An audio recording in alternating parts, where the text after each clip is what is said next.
Okay, everyone, you know the drill. Let's see some 5x5s in the chat and make sure you can see me and hear me. If everything is good to go, please let me know so that way we can get this conversation started and talk about how things are just not going very well. And honestly, in most situations, I am rather an optimist. But here today, based on what's happening around the world, I'm feeling a little bit less optimistic, and things are definitely not what I would like to see in the sense of trajectory. So, if you can hear me, you can see me, let me know. Lots of 5x5s coming in. I appreciate it.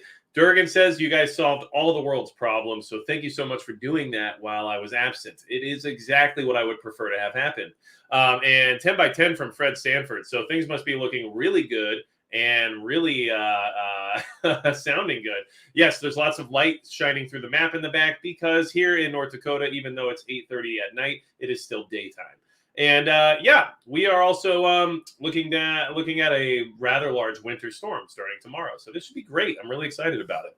Okay, so things are getting a little difficult. And I had this chat tonight structured a little differently, but I had to rearrange some of it just because of some news that's coming out right now and just because of the urgency of some of the topics that we need to address. So I want to go ahead and keep this whole thing rolling, but let you guys know that I'm not trying to hyper focus on any one particular situation going on in the world right now, but obviously there is an elephant in the room that is taking up a lot of the space because it's very important to keep an eye on, and it's very volatile in the sense of what it could move toward. Warrior for Christ, what's up to you as well? And Vision Preparedness, good to see you. Good evening to you as well.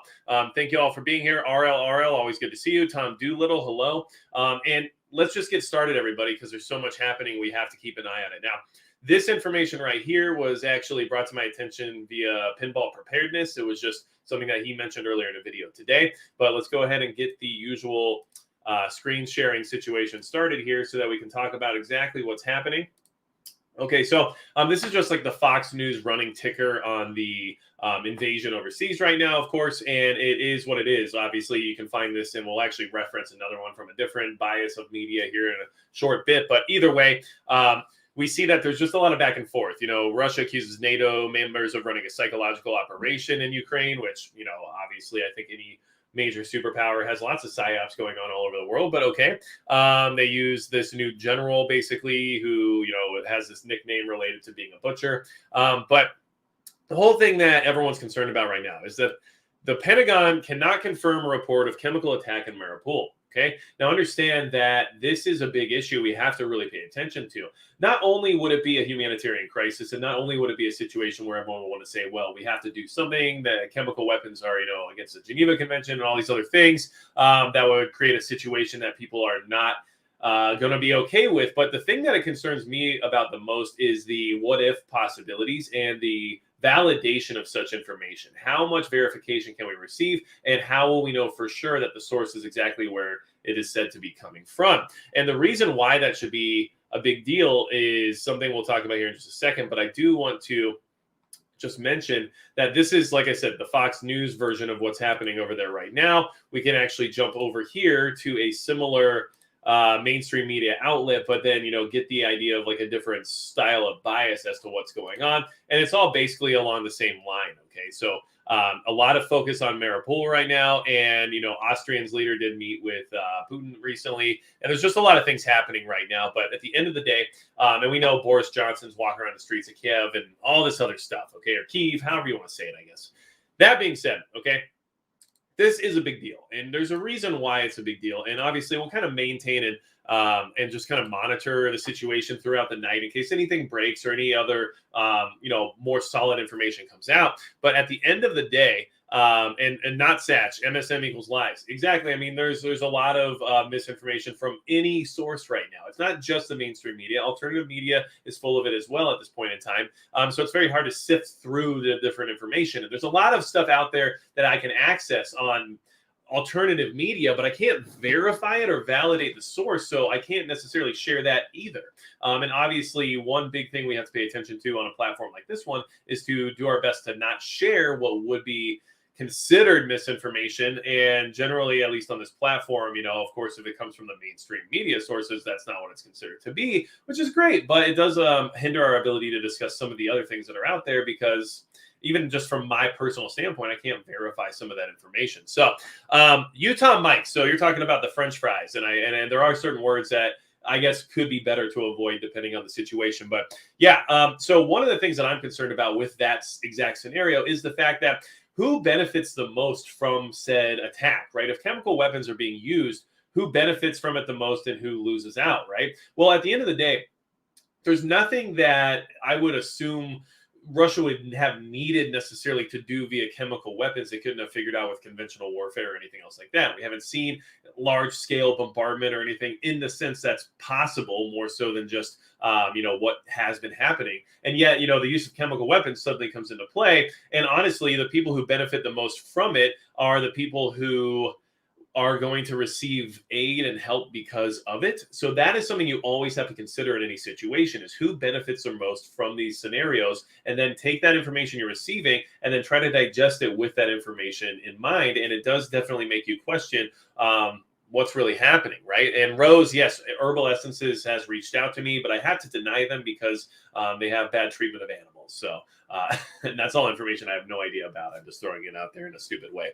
So that being said, here's why it should concern you, okay? Regardless of the source, regardless of what happened, or regardless of the ability to validate or verify this information as being true, or at least even occurring, which, I'm sure there is enough validation there to say that it has happened once we get to that point. But, the source is going to be a much more difficult trail to follow.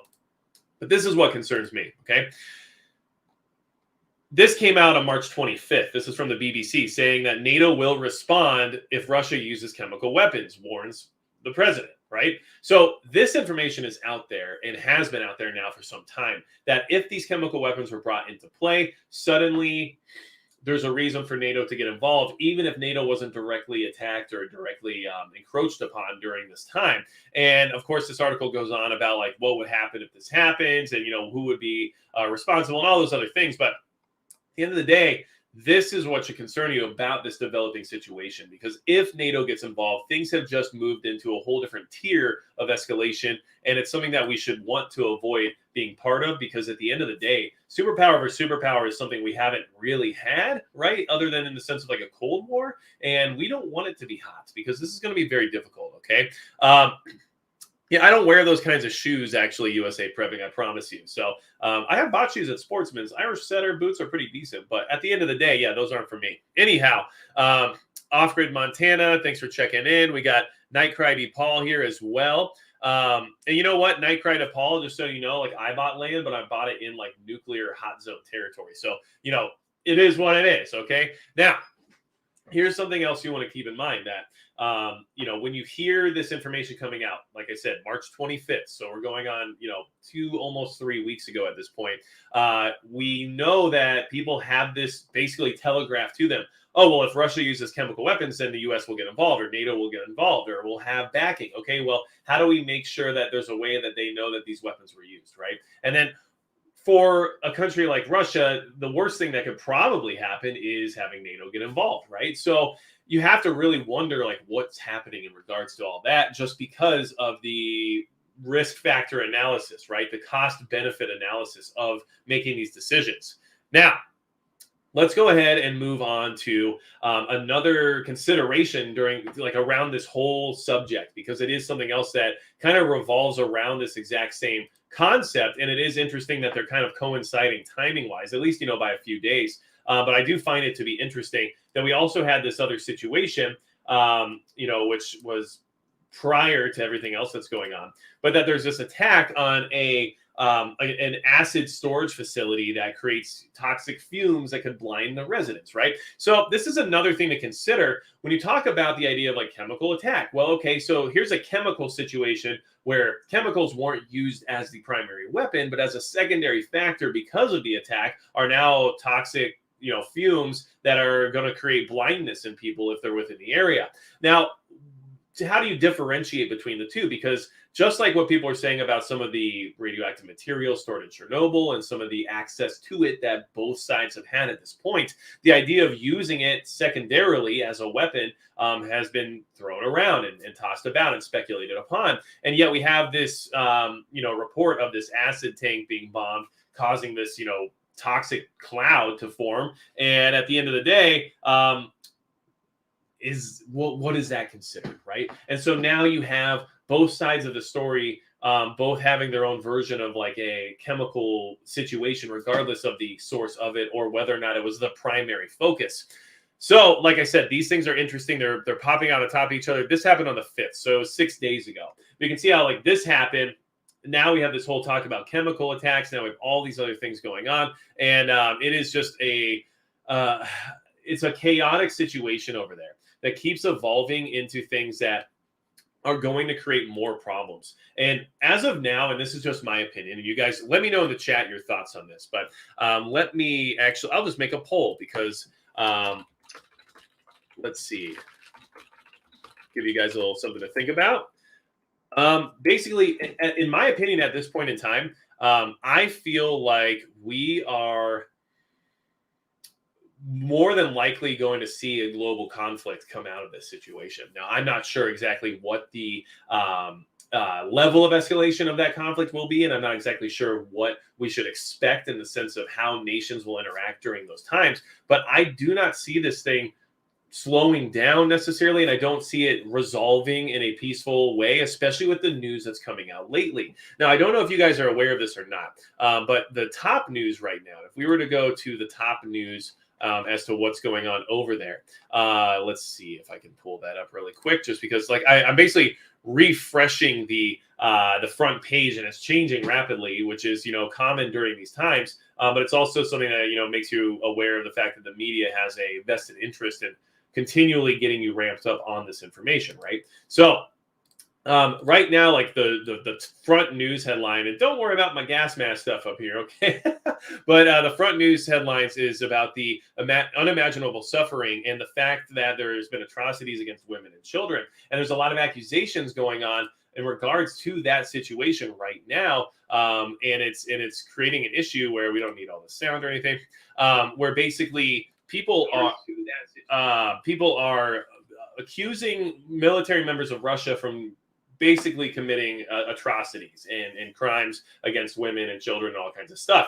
Now, this is something that's going to be denied from the aggressor, of course, and it's information that's being put out there by the defender. And it is horrible. And no matter who's at fault or what's happening or anything else, if this is happening to people, regardless of the source or anything else, it's a terrible situation that's going to create an emotional response from people around the world that will push them to want to be involved and to help and save those people.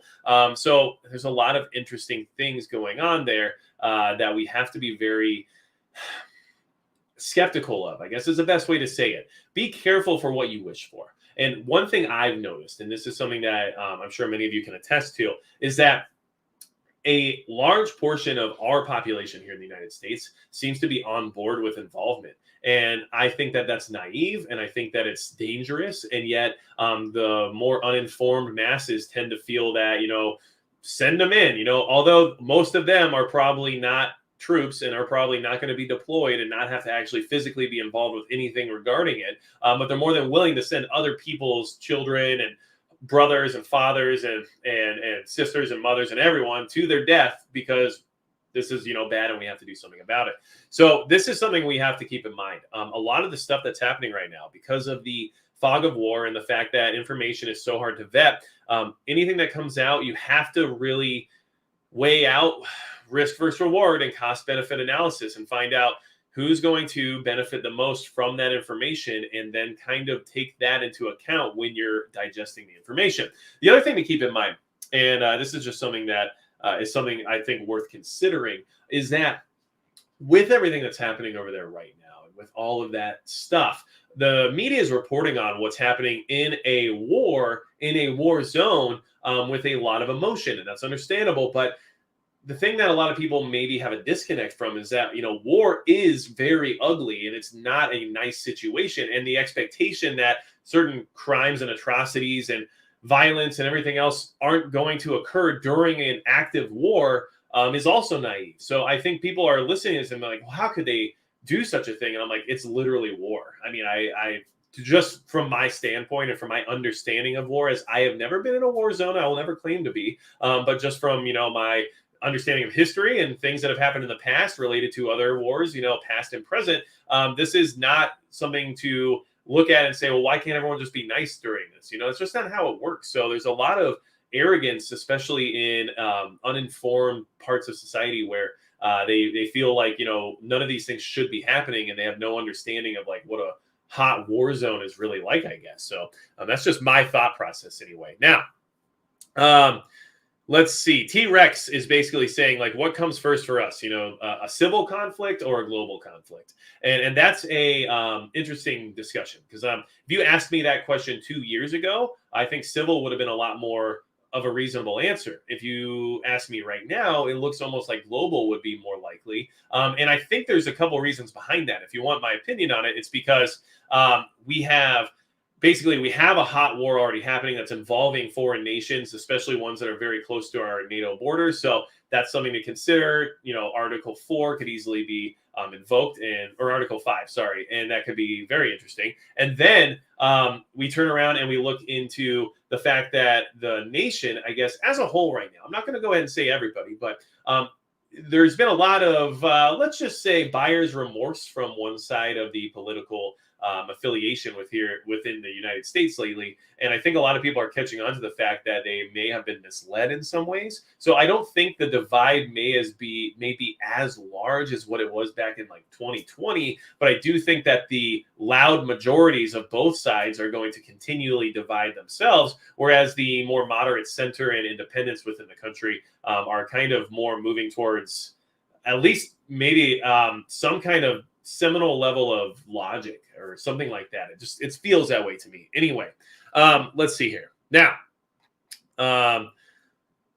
hustle is life. World War III at the same time as food riots. Whole world will be on fire. Yeah, that's definitely true. So let's talk about more of that, okay? So here's something I want to share with you all, and it's kind of related to this whole situation first. I wanted to get this all out of the way because it is important. It is escalating. It could definitely cause some big problems for us, and we need to pay attention to it, okay? But there are some things we need to also keep in mind during this situation, okay? Now, this is clearly an opinion in many ways. But what I wanted to share this article about is the fact that people have this idea that if Russia was to use a nuclear weapon, right, that, even like a tactical nuclear weapon, the dominating opinion out there basically is that a nuke is a nuke, right? And there's no such thing as a small strike. A tactical nuke is a nuke, and it makes things into World War III.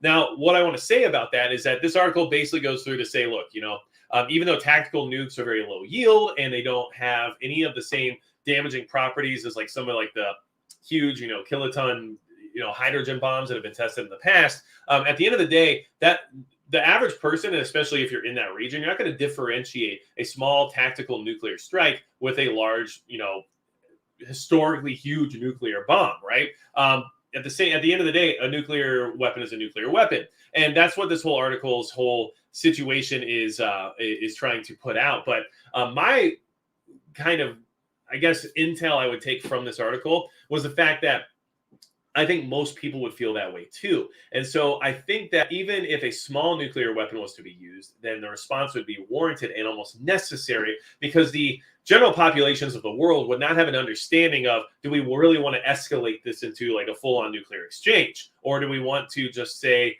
okay, well, that was, strategically only attacking or targeting a military, and it was very low yield and this or that and blah, blah, blah, and then feel it out whether or not it's a warranted situation to actually escalate into a global nuclear war, right?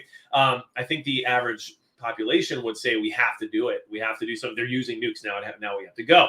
And I think that's what should concern you, because basically, if that's the case, and if that is exactly how NATO would feel about it, and if that's how the average person is feeling about it, then assume that there's no point in using a small tactical nuclear weapon if the response is clearly going to be nuclear either way, right? So I guess what I take from an article like this, and what I take from a general consensus of the general populace about the use of even a small tactical nuke is that, okay, if I'm Russia, then, okay, I guess what's the point, right? If we were going to be strategic, let's say we were under attack. Okay, I'm Russia. I'm under attack from NATO, at least in my opinion, and they're coming into a territory that I have just taken, and now they're attacking me. And I use a tactical, low-yield nuclear weapon in order to stop that advance and let everyone know I'm not playing around. But that immediately equates into full-on mutually assured destruction. Well, okay, then what's the point of such a small tactical low-yield nuke? I might as well just use what I got, right? And so I hope this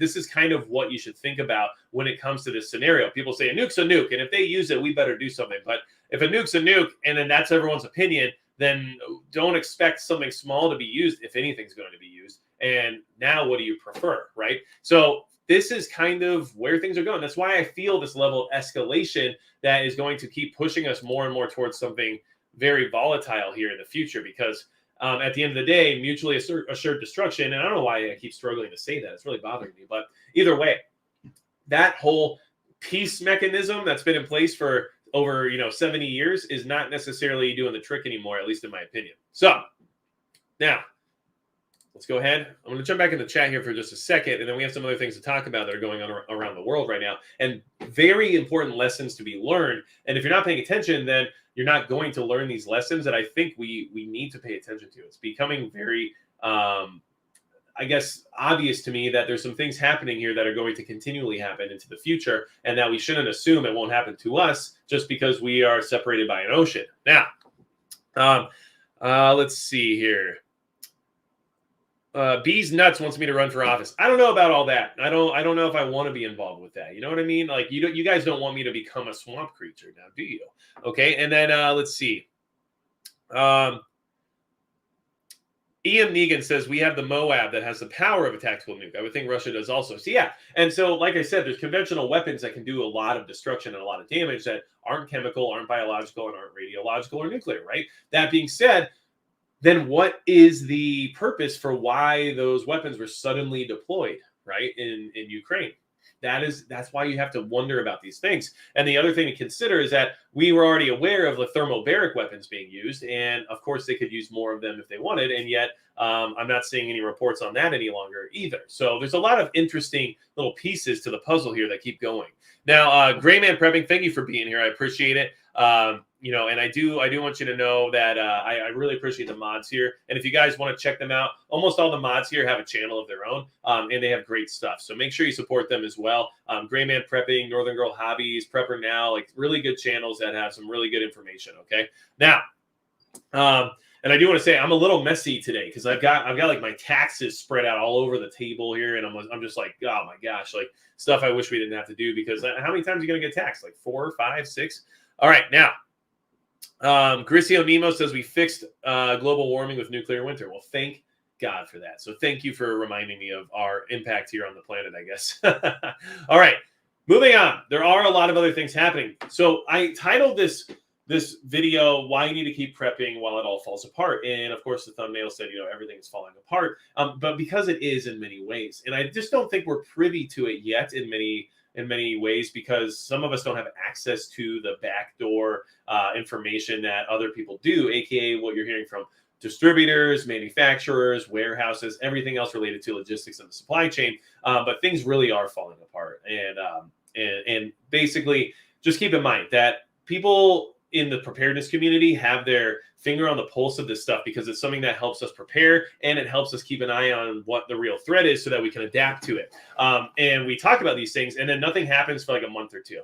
And then people go, well, you said this was going to happen, and nothing's happened. And I'm like, okay, I got you, right? But then a month or two later, that thing may happen, and then nobody really wants to, think about the fact that they could have gotten started 2 months ago, and instead they say, well, what should I do? So just keep these things in mind, because it's not about being right or wrong. It's not about it happening or not happening. It's about, if it's a possibility and a likely one at that, we should definitely be preparing for it no matter what the outcome, okay? So keep in mind that there's other things happening. So we're going to talk about this stuff in a way that is not going to hurt this live stream as best I can, which, it's just how things work, right? So I think we all know what's going on over in China right now, okay? Now, here's what I want everyone to understand about this whole situation. Currently, there's 26 million people under lockdown. And when I say lockdown, I mean like government lockdown. I mean, they are not allowed out of their homes. They're not allowed to do anything other than order food through delivery services, which are overwhelmed and understaffed, and they're shut down once again. Now, 26 million people is a lot of people. Now, there's reports of other cities and other amounts of lockdowns as well, and I know there's been reports of up to 190 million people being locked down. Either way, just 26 million, okay, if you say it like that, that's a lot of people that are out of the workforce. That's a lot of people who are out of manufacturing. Of course, the country we're talking about, China, does a lot of that, okay? Whether or not you want to support overseas manufacturing and stuff, right now, as a country, we rely on it pretty heavily. So, that being said, this is all happening right now. 2 years ago, this wouldn't be a surprise, right? We'd all be like, oh, yeah, that's happening. This is happening 2 years later, and we're talking about millions of people on such strict lockdown, okay? Such a strict lockdown that people are literally screaming from their windows that they're starving and need more food. And that is something that's very interesting. So that article I just showed you was about how they're on the brink of unrest because people are freaking out in their homes. But there are people basically saying that they're going to starve to death in their apartments because they have nothing. And they're trying to live off of what you see here. What is this, like a leaf, a cabbage, maybe some kind of a cucumber, like a zucchini? I don't know. But at the end of the day, it's not going well for the residents over there in Shanghai. And unfortunately, it's all because of these lockdown measures. And it makes you really wonder, during a time of conflict and war and everything else that's going on in the world, they're locking down a huge portion of the population. Now, I know in China, when you compare 26 million to 1 billion, it's not, that big of a percentage, but this is still huge in the sense of the amount of people being policed and secured and locked down all at one time and not being allowed to eat. Of course, they're allowed to eat, but they don't have the resources to do so. And people are losing it. So I don't know what to tell you about this. Of course, the reason behind it is the thing that is always the reason, for the last 2 years. But at the same time, this is very strict, and it is an interesting situation where people are literally starving. I don't know what else to say. And this is just a good reminder, like whether or not you're in the United States or in the UK or Canada or wherever you might be, have food on hand. The fact that these people are starving to death, and they've only been on lockdown since the 5th, I believe. So 6 days into it, and we're like freaking out, screaming outside of our windows that we're all starving. It should tell you something, okay? Because let's be honest, we know about these things as preppers, but like you're starving to death in 6 days. I mean, that's the feeling. And that perception is reality for those people. You guys should all be able to handle 6 days without freaking out. But the average person cannot, okay? They really honestly believe that the supply chain, the system that we all rely on, and the government is going to take care of them no matter what happens, and there's really no reason to prepare for it, okay?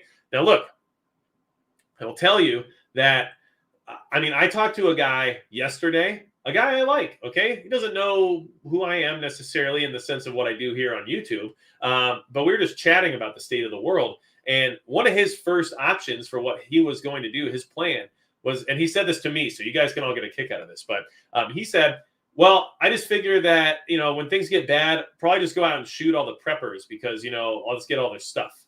And him saying that to me definitely was an interesting situation because, I might fall into that category.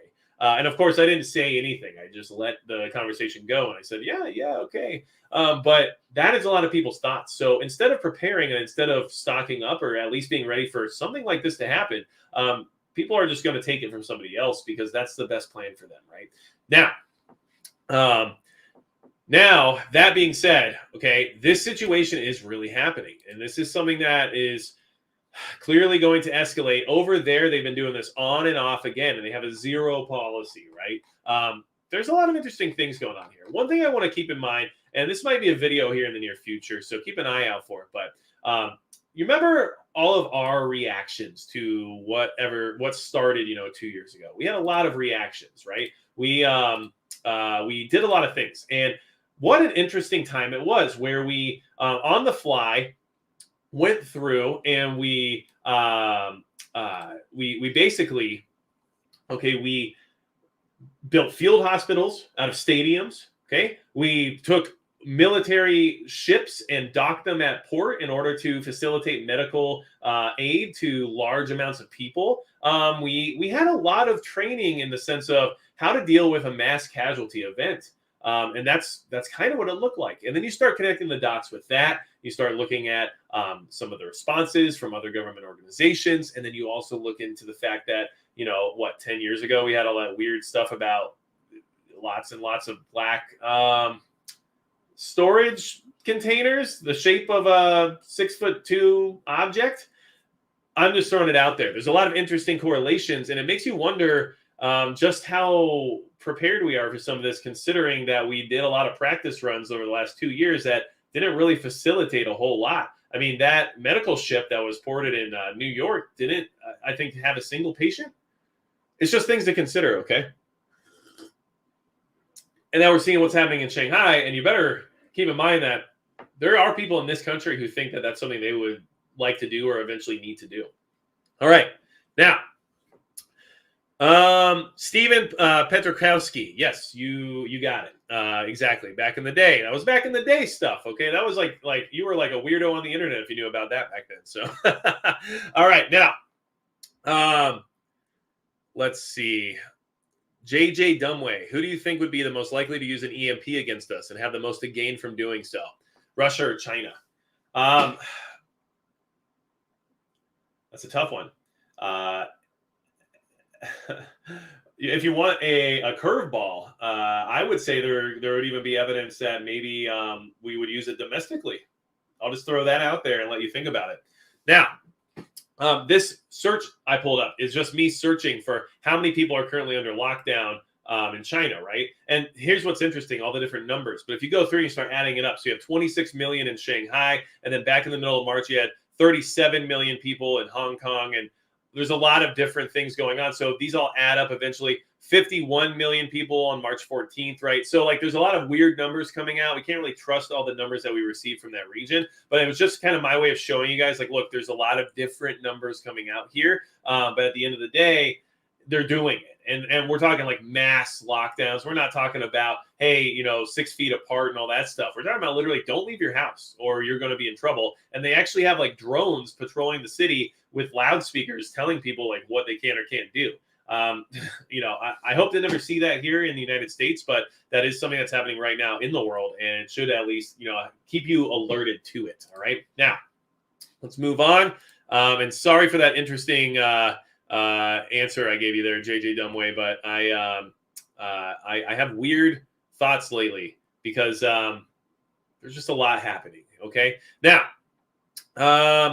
oh, and just so you guys know, if you wanted information on that Polish preparing for war packet that they gave out to their citizens, I do have that on my website, magicprepper.com. It's right on the homepage. A lot of people saw that video. I'm glad. I just wanted to kind of share the info, and I couldn't find it in English, so I thought I would just Google Doc it, translate it. Yeah, it's a rough copy. Yeah, there's some weird translations there. And I'm sorry, but I wasn't going to go through and change all the grammatical errors and everything else, because then I would be basically changing a document that is, related to a hard copy document. So at the end of the day, yeah, you're going to have to do a little bit of grammatical fixing in your mind, but it's there for you on the website just because I found it interesting. And some of the points they made, and one of the ones I thought was probably the most interesting was the backpack thing, don't wear green, tan, or camouflage backpacks because you might be mistaken for a soldier. And that's an interesting thing because it's not just about not being gray man, oh, that guy's tactical, so we got to take an eye out for him, right? But the thing about it was more about you being possibly a soldier, whether or not that's foreign or domestic, depending on who's looking at you, that could be a problem. So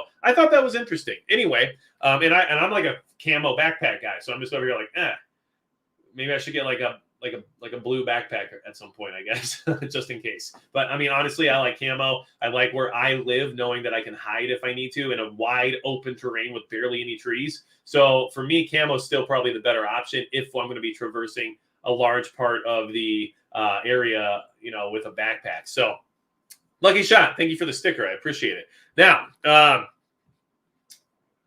see SHTF tea prepper here talking about a little thing called bird flu. So let's just talk about that for a second real quick, okay? We're going to move into that really fast here because it's kind of compounding with a lot of the other things that are happening right now. So let's go ahead and jump on here. So we see the storm coming. The U.S. struggles to contain a deepening global food crisis. The White House officials are scrambling to limit the damage from fast-spreading food shortages sparked by Russia's war in Ukraine, but they face complex political and logistical challenges. Okay, now, first off, when you say complex political and logistical challenges, and then I look at our current leadership situation, I don't have a lot of confidence because anything complex doesn't seem to go very well now, does it? Especially when you could call the withdrawal from Afghanistan a complex scenario, but I feel like some of the complexities weren't as complex as they were being advertised based on the failure rate there. That's just my opinion. I think that things could have been a lot easier. And I'm not some kind of strategist, but I'm just some guy who can at least think that, doing things a certain way might be better than, just haphazardly trying to leave. Anyway, moving on from there. This whole thing is just about how the world is basically looking at the U.S. to say, what are you going to do about this food crisis, right? So obviously everyone's like, well, we need more money. We need more money. We need money in the Bill Emerson Humanitarian Trust and all this stuff, or we need money from it anyway in order to put additional humanitarian aid out, right? Here's the thing, okay? Humanitarian aid, international aid, that money doesn't go to where it's supposed to go, all right? A lot of things happen and nothing happens at the same time. So the senior Senate aide said, we see the storm coming. We feel underprepared to deal with this. That should be a wake-up call for you. This food crisis is real. It is real. It isn't maybe right this second. Although I will tell you, I was at my closest Walmart. I won't call it local, I guess, but closest Walmart, which is the closest thing I have to a big box store without driving for 4 hours. So that should tell you something about where I live. But that being said, I bought the last 20-pound bag of rice, and I didn't buy like 2 or 3. I literally bought the last one that was on the shelf, and it was way back there in the back that no one else was willing to bend down and look for. But at the end of the day, I mean, I'm getting stocked up more and more every day if I can, but that stuff is not there either. And so this stuff is really happening. And one thing I want you guys to understand is that this food crisis isn't going to just like slowly creep its way up until one day we're like, oh man, like good thing we got through that, right? It was just really hard for a second. It's going to show up very hard all of a sudden in some ways because nobody is paying attention to it until they can't get what they need. And that's just how it works for the average person, right? So this is a big deal. And when you have the White House, okay, the White House has a vested interest in seeming competent, right? They have a vested interest in being a problem solver. They have a vested interest in coming up with solutions because that's how you get reelected and that's how you show your party in a good light and all those things that are related to politics, right? Well, it would not be in their vested interest to come out and say the food shortages are going to be real, but they did, okay? And so the fact that they're even saying that should concern you because honestly, I would have assumed they would have just said, we'll be fine. We're taking care of it. There's measures being put into place right now in order to stem the consequences of such a food crisis. Instead, they just came out and said, yeah, it's going to happen. That should concern you, okay? Now, we're looking at that. Politicals like, look, here we are. We're underprepared for this crisis. And then, like I said, we were going to talk about, we have this bird flu scenario. This bird flu scenario is interesting, okay? A lot of people are looking at it in a very almost like the movie Contagion kind of way. Like this is going to be the big one, right? Like we thought 2 years ago was the big one, but like this is the real one. Now, I will have reservations about any speculation of the big one from now on for the rest of my life, just because of what happened to us all, right? But what I will say is that I've been getting emails and communications from people who are in the field, especially when it comes to truck drivers and, distributors for food and everything else. And they're telling me like, the culling of these flocks is a big deal. And like, there's a lot of birds being put down.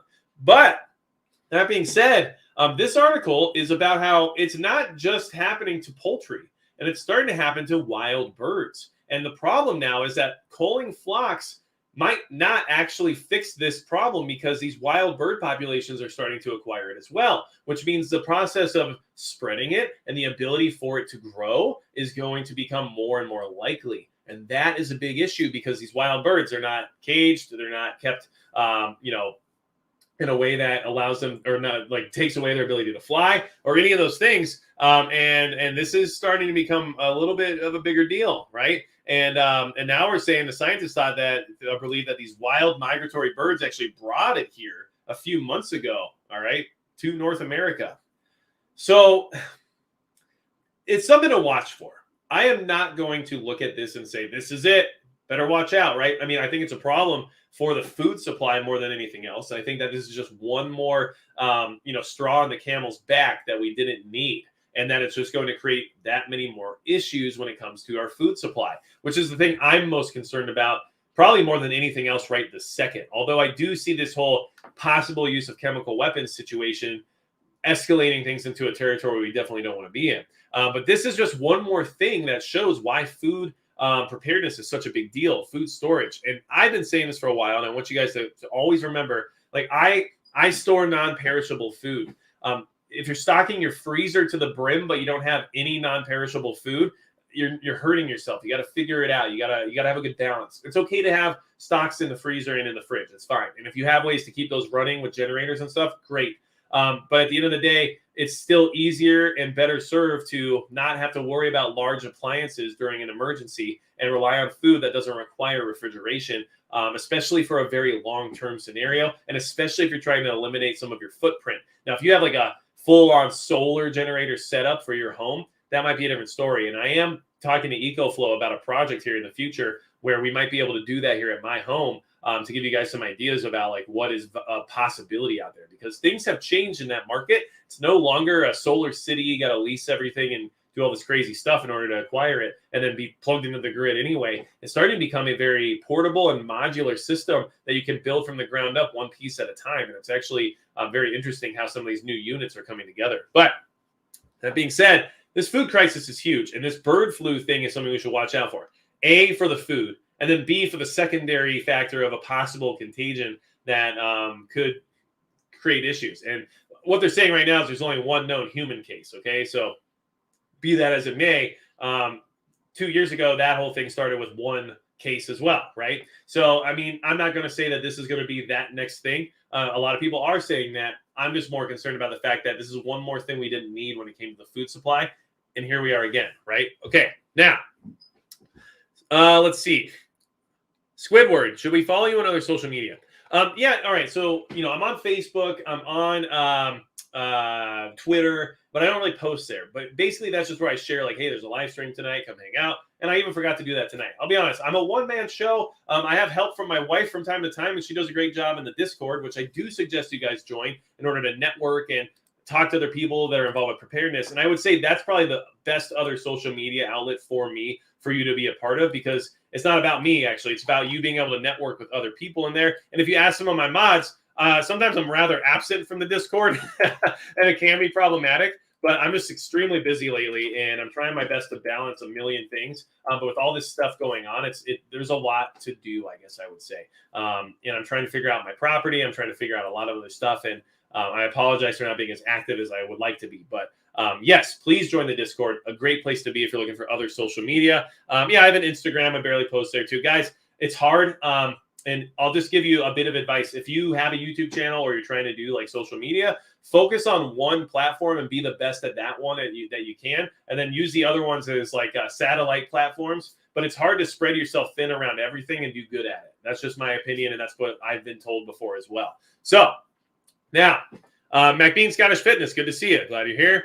Now, Commander Corvus, Corax Nevermore, great to see you. And I say this a lot, I think, but every time I say your name, I feel like you're a Warhammer 40K character that I have to watch out for. Now, we talked about the bird flu, right?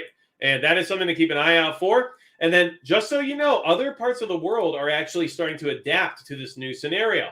And some of the adaptations that are coming into play will eventually probably be beneficial for other people in other countries, but this is happening out of necessity, and it should show you just how dire the situation is. So Nigeria just recently built the world's second largest fertilizer plant, and it's because the demand is so high, and they knew that they could obviously make money from it, but also supply that demand, and it's needed. And in fact, like, the demand is higher than the supply no matter what at this point in time. So they have put together this huge facility, and Nigeria has now the largest fertilizer production center in the entire continent of Africa. And basically, right now, you have Russia and you have China doing a lot of the fertilizer. So now you have Nigeria jumping into the game. And so we're getting other options for where to get some of these resources from that we need. But at the same time, we have to remember that the need is so high that these facilities are being developed and being built in places like Nigeria, even because of how badly they're needed.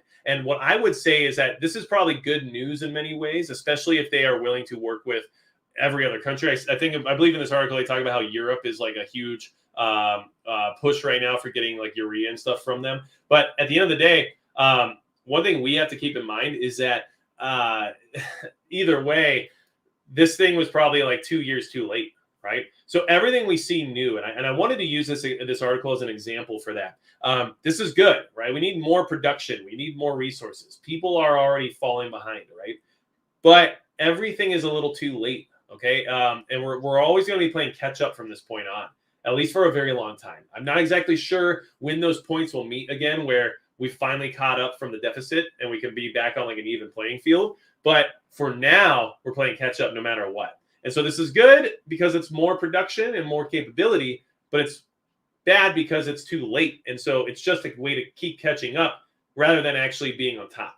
And that is something I think people need to keep in mind. It's kind of like the car situation right now. Microchips, all that stuff. I mean, yeah, sure, we're trying to produce more and get more shipped in and all that stuff. But at the end of the day, like Guns Coast to Coast, another YouTube channel, great opinions, very interesting thoughts, things that you can kind of digest in the sense of, well, that's something I haven't thought about before. And a very blunt guy who I appreciate, his bluntness in many ways. But he did a little tour just yesterday, I think, of like a car lot where he bought his Jeep, I think. And they had like 3 cars on the lot. So, like, even though we could start cranking out microchips right now, it's a little too late. It's just catch up. It has nothing to do with actually fixing the problem. And I think that's something we should always keep in mind. Like right now and for a while now into the future, every step we take forward is just a step towards back to where we used to be instead of, a step forward. And that's a tough pill to swallow in many ways because progress becomes more difficult that way. Now, it's crazy, man. Okay. Just a lot of stuff going on. And when I said everything's falling apart, okay, people look at that and they basically see it as me saying, like, it's over, like, we're done, everything's gone, and we just got to figure out what to do next. No, it's about the ability to observe these things falling apart and then adapt to it in a way that still benefits you, but understanding that they're falling apart is the first step. And assuming they're fine or sitting there and pretending that everything's getting better or, oh, things are a little bit more calm now, that is not going to do you any good while things really, truly are falling apart. And at the end of the day, I'm seeing a lot of that right now in other social media as well as just in just basic conversations, right? People will tell you, it doesn't seem like there's a whole lot going on now, right? And it's interesting because it's just that the media isn't as focused on this or that, and people are losing their attention span. But when chemical weapons may or may not have been used, that's a big deal. But yet people are acting like, there's other things that are way more important related to celebrities and stuff like that. And it just shows you how short people's attention spans are and how willing they are to take their attention off of something that's as dangerous as what's going on overseas right now. It's a big deal. And one thing I want to go ahead and touch on real quick, and this is just more of like a learning exercise and kind of, I guess I'm looking at it in a way that's like think about this, okay? What just happened in New York? Okay, they had manholes explode. There was some kind of like methane explosion or something like that coming out from the sewers or whatever it was. But people went running. They immediately ran because I'm gonna see. There you go.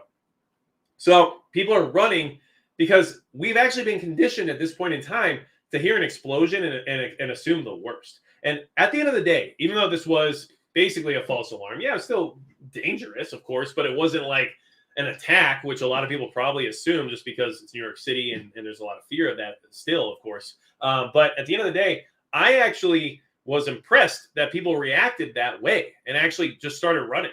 And in fact, I think that's probably for the best. And I think that's good habits because people are no longer playing around with the idea that it might just be something that's not dangerous, And I think for a long time, people would just sit there and wait to see what happens rather than react. And now what we're seeing is people have been accustomed to reacting. And I think reaction is good. And I think that fear and them running was actually the right thing to do instead of just waiting to see what it was that was creating the explosion sound, right?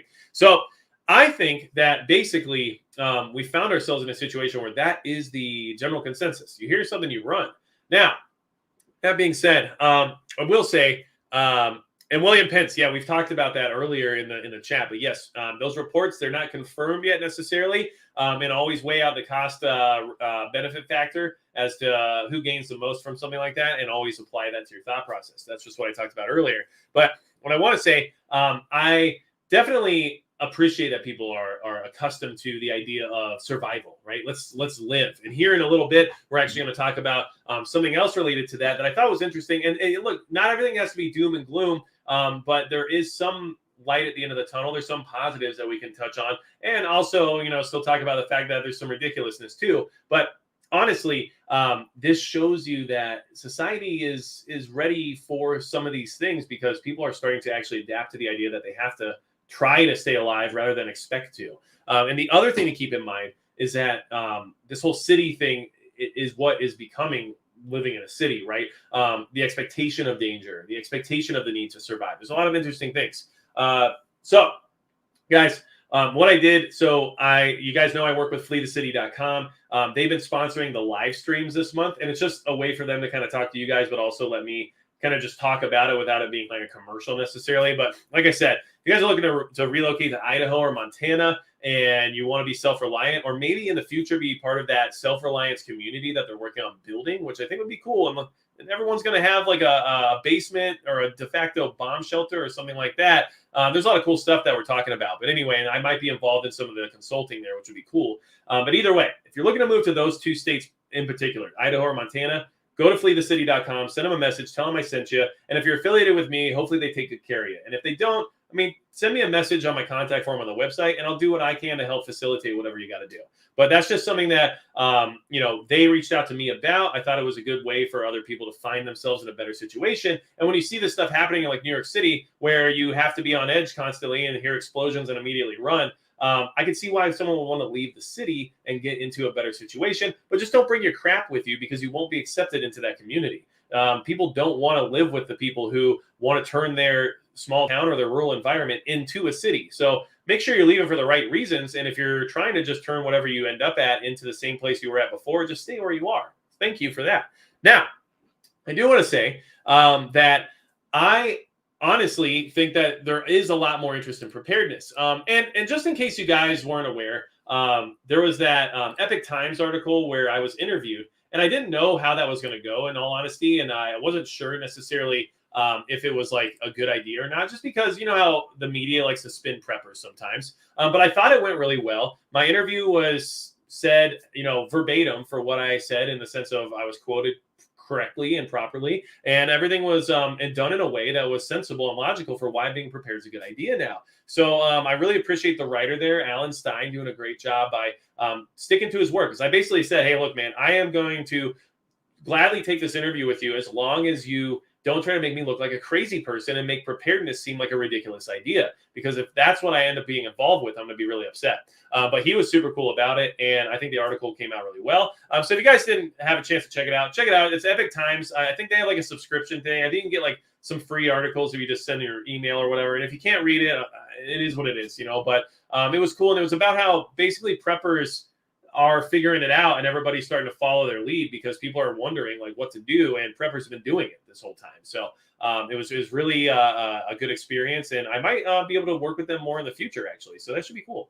Now, they did not Photoshop the hairdo, unfortunately. Yeah, it's actually really difficult to Photoshop. So I've tried my best to actually make mine look better, and that just comes out really bad, actually. So nobody likes to see a pale hot dog, which is what I ended up looking like for some reason. So anyhow, Brian Keith, your wife says she loves Magic Prepper. She's crazy. Well, that's all right. Well, if it makes you feel better, I think that I'm a little crazy, and that's just what happens, right? So, but either way, don't forget, I am married, so don't be weird about it. Now, moving on from there, I had to throw it out there. But now we should talk about something else important.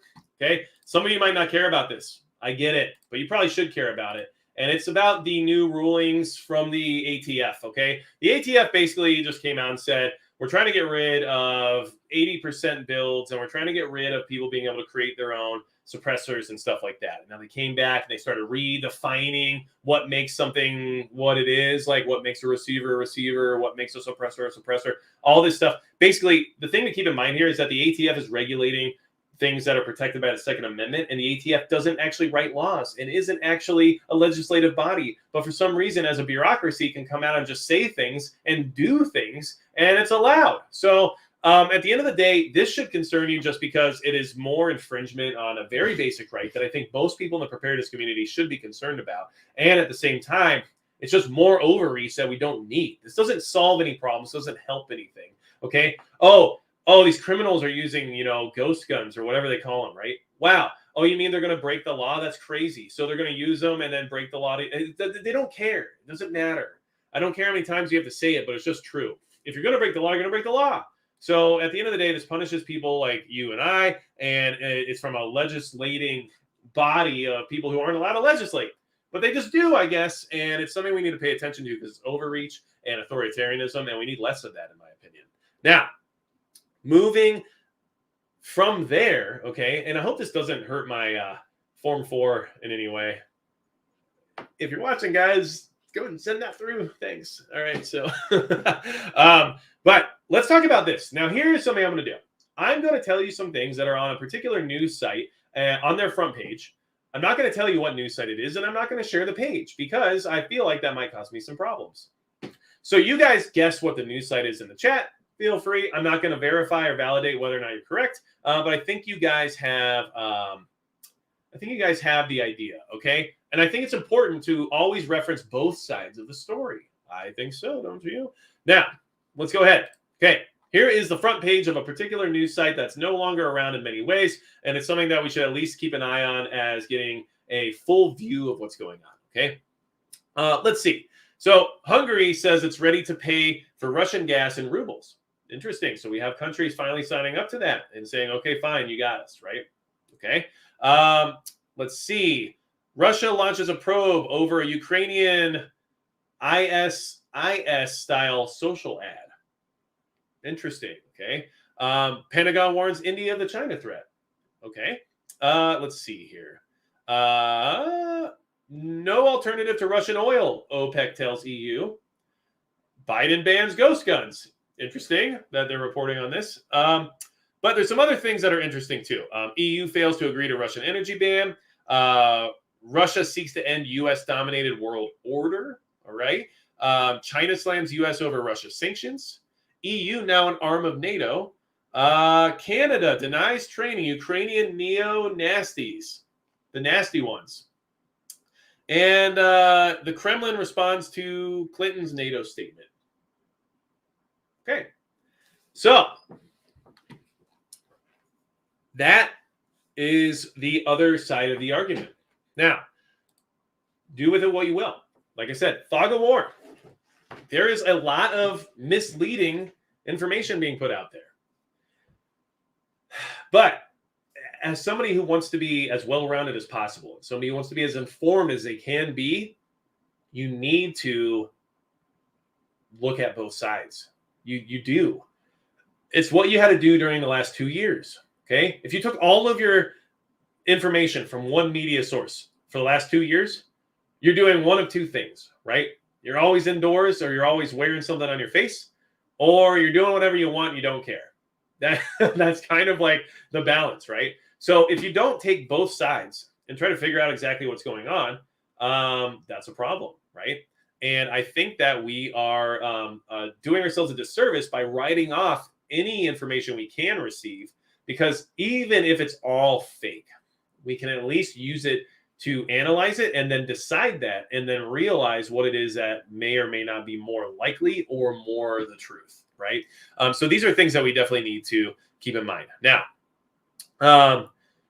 and you guys know about a lot of this stuff. There's a lot of really educated, smart people here in this chat. A lot of you are in the Discord as well, sharing very direct information, and that's great. And honestly, like I can't say for sure I'm 100% in any certain boat, right? And I think that's a dangerous thing, and I think that's something that was proven in my video about the possibility of needing like confinement during an SHTF scenario, right? A lot of people are solidified in their decisions of what they will or won't do immediately right now while things are good. but are unwilling to entertain the idea of what they might need something for or might need to validate when it comes to information. So keep that in mind. Never pigeonhole yourself, okay? It doesn't help you. It just hurts you, actually, at the end of the day. Now, Mike H, maybe I will. I'll check that out and see what they got going on there. Oida Tudiant says everything is back to normal. Dutch Bros Coffee has a long line. Yeah, that's interesting. So a quick anecdote here. We were at a coffee shop the other day in Minot, North Dakota, which, I guess I'm a risky guy going to that one place. That's probably one of the largest targets when it comes to nuclear in the entire world. But that being said, yeah, coffee line out the door. But why? Because no one was working. They couldn't keep up. They had no way of keeping up. Oh, and by the way, they're out of like 7 different cup sizes. So that being said, I don't think that's a good sign of back to normal. I think that's just what things are now, right? It shouldn't take 20 minutes to get a cup of coffee to the point where I have to literally text somebody to say, hey, I'm running late because I didn't realize it was going to take 20 minutes to get a cup of coffee. But that's what happened. Now, guys, I did an awesome thing the other day. I got to do a training event. I got to wear full kit, carry my AR-10, and walk 3 miles in 65 pounds worth of gear. That's including 3 liters of water and, loaded mags and everything else, right?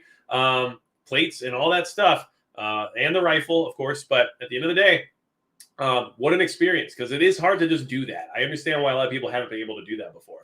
But I will tell you, you learn a lot from it. So make sure if you guys are trying to actually train with that kind of stuff, get out, put it on, and see what you can do or can't do. There's some things I could not do and some things that I wanted to change once I got back. So throwing it out there, things to look into, okay? And that was with Garrison Readiness Group over here in North Dakota, a new firearms training group that I've been working with quite a bit, and they are awesome. So if you want to check them out, they have a YouTube channel too. It's Garrison Readiness Group, and they also do Instagram and stuff, and they're cool guys. So and they may or may not be kind of preppers. I'm just going to throw it out there, all right? Maybe that's why we get along so well. Now, I did not throw my back out. In fact, Mike H, my back is okay. It was my shoulder that hurt kind of bad. I think I need to adjust my straps. But at the end of the day, I'm also probably in the best shape of my life right now. So I'm 195 pounds, which is what I weighed when I was like 21. But I can run way further and I can do a lot more. So things are doing okay. But that was all a concentrated effort to be able to be prepared as best I can be for an SHTF event, in all honesty. And I also felt very motivated to get into good shape because I felt hypocritical telling all of you to be prepared and then I couldn't run a mile, right? So here I am. I'm in good shape now, but it took a lot of sacrifice and a lot of effort. So it is what it is. Do what you can, all right? And if you know you can't due to health conditions or whatever else it might be, then figure out other things you can do, like studying maps, being smart, right? Memorizing recipes and things that can help people during those times where, oh, how do I, do the rice to water ratio? I can't remember. Oh, don't worry. I got it all memorized, right? Like things like that. You can easily be that person. Now, let's see.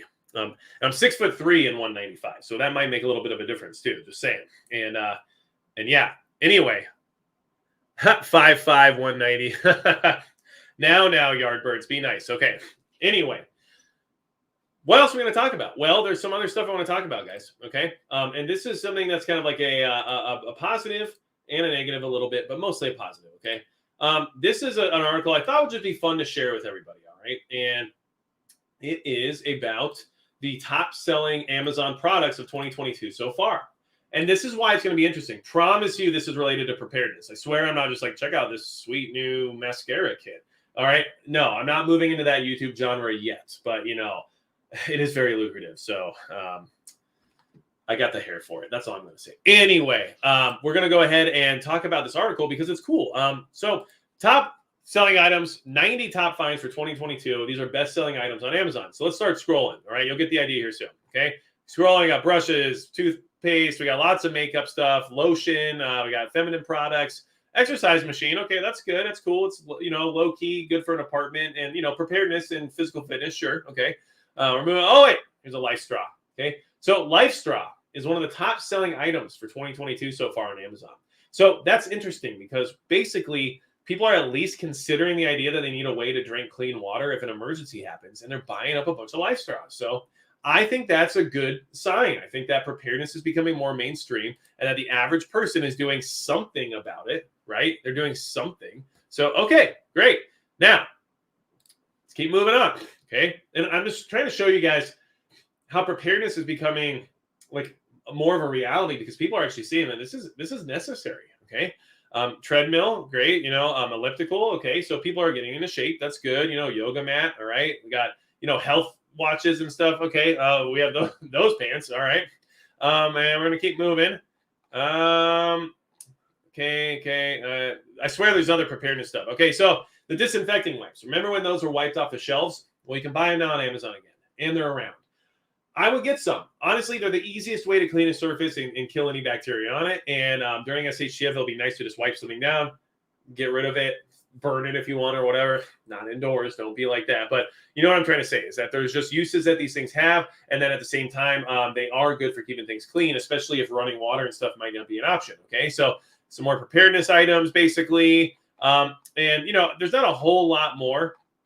But I just wanted to show, especially like the Life Straw being one of the top selling items of 2022 so far. I thought that was a big deal. Okay. And I can't remember now if there's like a couple more on here. A tent. I don't know if you can consider that, especially because it's just like a Coleman tent. Yeah, I'm sure it does the job for like a few trips or whatever, especially in like nice weather. But like I recently ordered a 4-season tent because where I live, even in the summer, I get, 40-mile-per-hour winds. And so I need something a little sturdier. But you guys will see that here in an upcoming video. Don't worry. I don't have to spoil it. So yeah, not a whole lot of stuff other than those things, but I thought it was at least interesting and worth sharing that the average person seems to be opening up to the idea of preparedness, and ordering things like Life Straws is a big deal. Okay.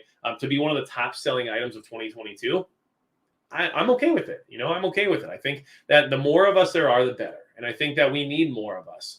Now, to go back to that poll, 87% of you think that this conflict is going to escalate into a global conflict.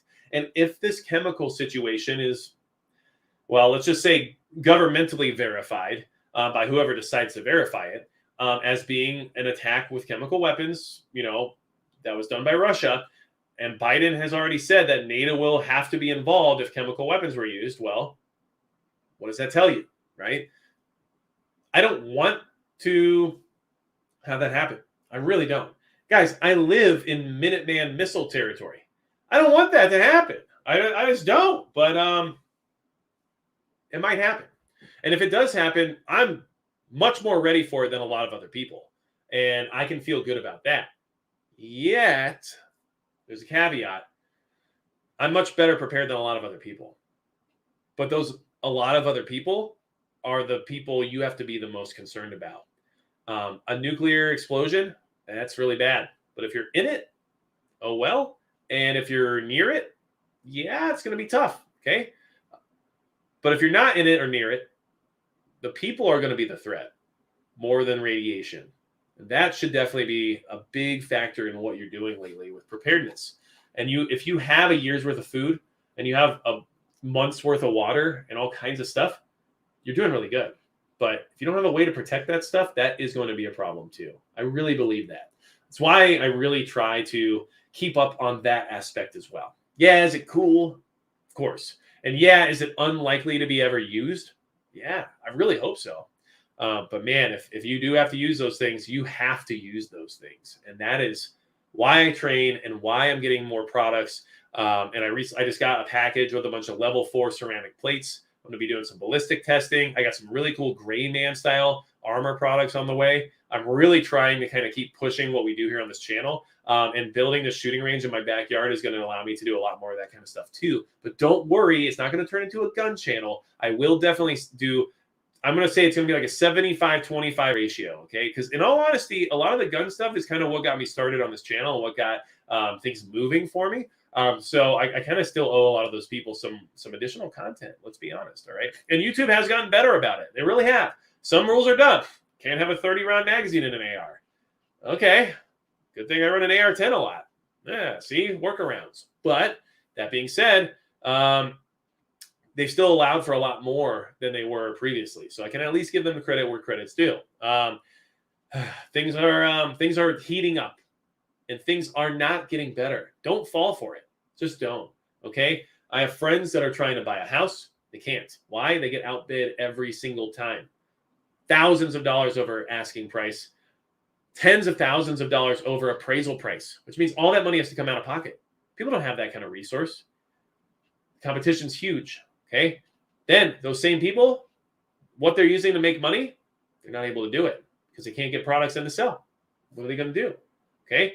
Now, the other thing to keep in mind is that there's other problems related to products that I'm starting to catch wind of. And I don't know if you guys know this or not, but I do have an LLC and I am registered to be a reseller. And I don't do resale really because it's just not really like what I wanted to do, but I just wanted the ability to. And I sell stuff on like eBay sometimes, right? I sell trading cards. Okay, you caught me. But what I can say is that some of the stuff that I am used to seeing access to is not as accessible anymore. And there's some particular products in general I think we should take a look at. And what I'll tell you is that today I had a conversation with a very major firearms manufacturer who couldn't answer my question about something very basic, which makes me have some interesting ideas about why it's so difficult to acquire some of their magazines. You can decide who you want, that may or may not be, but that's an interesting place to finally find yourself where, why can't I buy these extremely popular and easy to come by magazines right now? You let me know. Okay, Grizzly Bearded Bear Adams, thank you so much. I appreciate it. Mr. Patriot, you would love to see my full kit. Well, that is on its way. So I am excited for you because it's going to be an awesome video. And yeah, I am not prior military. I am not law enforcement. And I only have private training and civilian training that I've been able to access. But I will say that I'm a very thorough person and I have a lot of OCD. And it leads me to a lot of interesting ideas about what I should or should not have for certain concepts. And the kit I put together is pretty practical, but also pretty cool. And I'm actually pretty proud of it. So I'm pretty happy to share it, and I will be sharing it soon. And I hope you enjoy it when I do, because I think it's definitely got some ideas for those of you who may or may not, have your stuff together. And at the same time, I always look for your ideas too, and that's why I like comments on YouTube, because I actually get a lot of ideas from you guys. And I'll just say this kind of in closing, because we're at an hour and 11 minutes now. But if I'm ever like kind of like a dick in the comments, right? Just keep in mind that I'm a guy. I'm just some dude. I'm not like some professional news media anchorman or something like that, right? So when people try to give me grief, once in a while I throw it back, because in real life that's what would happen. And I once in a while can't really control myself, because I just want to make sure people understand, like, I'm just some guy you're saying this to. It's not like you're telling Fox News that they should do what you think is best. I do what I do because, like, this is what I enjoy, and at the same time, like, it's what I'm capable of. So if I'm not performing to your standards, I apologize. But at the same time, if you try to insult me, like, I'm pretty good at comebacks. So let's just see how it goes. But let you guys know that, because it might have happened to you once or twice, and I never have any hard feelings. I actually have very thick skin, but I think it's a habit from just my old profession and just working in like kitchens and stuff back in the day. When I was like a cook when I was 18, right? You learn a lot of how to be hard skinned. Okay, I'm just throwing it out there. Now, let's jump into comments here. Now that I said we're in closing, you guys are amazing. I definitely really appreciate it. Every time you guys are here, it makes my life more enjoyable, just because it's like every Monday I can look forward to having this conversation with all of you. And at the same time, I can get some things off my chest, basically. Some of the concerns I've had all week long that I finally get to share with you all. And you're people who understand the concern. I've tried to talk to some random people about this, right? Like friends, sure, but like I'm more talking about like acquaintances, right? And you start talking about this stuff and you're like, all right, man, this is happening. Like, I really feel like we need to figure out like a contingency plan. So if things really go south, like who's going to meet where, what's going to happen? And then the ideas I get met with are often like, well, I'm already doing this. Okay, well, that's good. You have a plan, but you realize that plan might fail, right? Like you understand that you might not be able to get where you think you're going to go. But people are happy to either have a plan or no plan, and are unwilling to plan further. And all we have time for is planning, really, at this point, right? Keep planning. It gets you further. And honestly, if you have no money at all and no budget, you can plan, right? So I think that's important. And then make sure you guys check out fleethecity.com. Just tell them Magic sent you over. It's just one of those things that it helps the channel, but it also helps them. And what I'm hoping to do, basically, if they can be successful, their goal is to build that self-reliant community, and that's something I think would be really cool to be a part of. And guess what? If that's the case, and that actually happens, you guys might have the opportunity to live there or buy one of those properties or whatever, and I might be your neighbor. You never know, and that could be really cool. I'm just throwing it out there. That, like, there's more to the affiliations and the partnerships I have than just what's on the surface. Okay, and I know a lot of people immediately think, well, you're getting paid, so obviously you're just going to do whatever they want, right? And it's like, well, you know how many opportunities I get to get paid that I deny or don't respond to? It's because it doesn't have anything to do with preparedness, and it doesn't excite me with being able to share that with anybody. I could have sold you guys 1 million O-lights by now, right? But it's just not what I'm trying to do. Although being affiliated with Mira Safety is a good thing, and I do appreciate that. Working with EcoFlow and Off-Grid Trek, those companies make sense because they have products that actually help you guys.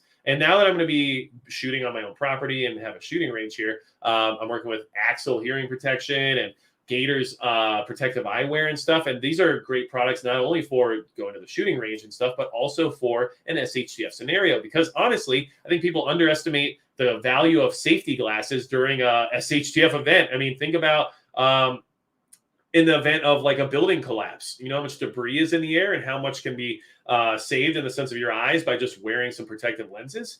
And at the same time, hearing protection. I mean, shooting an AR with no hearing protection really sucks. It just does. I don't care how tough you are. It hurts your ears. And there's ways that I integrate my hearing protection into my comms unit, which is on my plate carrier or on my chest rig, depending on loadout. And it works for stopping the sound from hurting my ears, but then I can still communicate with anybody in my group. And the microphones and the hearing protection actually amplify ambient sound, which allows me to hear better than what I could hear before. So there's a lot of things to it that people may or may not think about, but the benefits are there. So I'm working with these companies. I'm trying my best to bring you guys good stuff. And I am going to be doing some ballistics testing here soon, but more from like an SHTF standpoint rather than just how did this plate do? What rifles can it take? I'm more looking at everything I do from the lens of, is this good for SHTF? Is this good for prepping? Is this good for a emergency crisis disaster scenario? And that's how I'm going to try to put all that together, rather than it just being this rifle versus this rifle or whatever. Like, it'll be like these two like pistols are like the top two you could possibly have right now in the sense of being prepared based on logistics, based on user friendliness, and based on aftermarket, right? And then which one is the better choice? Boom, stuff like that. And hopefully that, floats your boat. And if it doesn't, don't worry, because 75% of the other content on the channel is still going to be strictly preparedness, probably not firearms related at all. And that's good too, because we honestly all know that stuff is going to be used more. And with this blizzard I have coming in tomorrow, I expect to maybe need to use my solar generators. I expect to maybe tap into some of my stored water, maybe some of my stored food. I don't know. Maybe a heat source, right? Maybe one of my propane heaters. At the end of the day, I've got everything already. But man, you should see social media right now. And one thing I'll say, and this is actually going to be a video for tomorrow, but because it's, I'll just shoot it like pre-blizzard and be like, here we go. But at the end of the day, one thing I want you guys to keep in mind is right now on social media in my area, people are freaking out about the blizzard, right?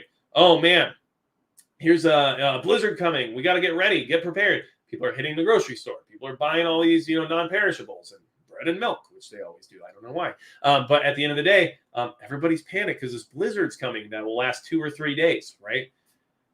Okay, and that's good. I'm glad people are getting prepared for it. But like those same people don't care at all about the fact that we're like literally on the nice edge of World War III right now. They don't care that global conflict could break out at any moment and that like a nuclear exchange could actually happen here at any time. But now that there's a blizzard coming, holy crap, batten down the hatches, run to the store, get everything you could possibly find, and we'll see, how it goes. And it's just kind of like a stark reminder as to like how people really feel about what's going on in the world and how much attention they really pay. So, Hawkeye, use ski goggles when hunting. That's a great idea. And I'm actually looking at some good ski goggles right now just for when it's negative 30 degrees here where I live and I might need to traverse somewhere outside. I don't want my eyeballs to freeze. So yes, these are things. And just so everybody knows, I did actually see a comment recently on a video, and it's one I wanted to share. Let me drink one more sip of coffee here. Oh yeah, it's good. Don't worry, guys. I know what you're thinking. My cup is not like satanic or anything. It's just a rock band. Relax. But what I want to say is that, I guess it might be satanic. I don't know. But what I want to say is that I saw a comment, and this person's comment said, and I'm not going to call them out by name, but they said, prepping is pointless. What people really need is cash, and they should just save as much of that cash as they can instead of wasting it on preps. Now, I didn't even respond to this person because I felt like I didn't even know what to say. But keep in mind that food will do a lot more for you than cash at the end of the day during an emergency. Okay. Don't liquefy your assets and only buy food. That's what I'm trying to say. I don't give financial advice. You guys know that. What I'm trying to say is that concept of money is more important than any preparedness, that is definitely not a good way to go. Just my opinion. Good luck buying stuff when it costs how much more now? 20 to 50%? You let me know. But I got rice in buckets right now that I paid $7 for 20 pounds for. And I'm sure that's not going to be the case here very soon. So just my 2 cents. That's all I got. I always try to give you guys my opinion and my take on what's going on. And I expect you to do your own research and follow up and understand what it is that we're discussing and agree or disagree. But either way, get the information the best you can. Okay. I really appreciate you guys. In Gray Man Prepping, you know I'm on the same boat as you. Okay. We are definitely in the same boat in many ways. And actually, I need to get you back on the channel soon. So we'll get that organized. Make sure, hit me like an email or something, man. Because I actually have some questions for you too. Because you have a very crisp and professional live stream, and I don't. So maybe you can give me some tips. I am more than willing to learn. So hit me up, buddy.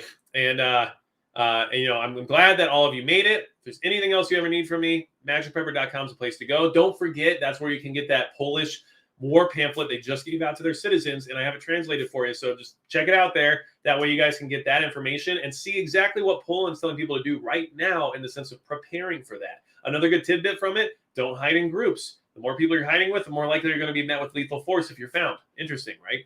Either way, great information. I really appreciate all of you. You're awesome. And that's going to be it for Magic Prepper.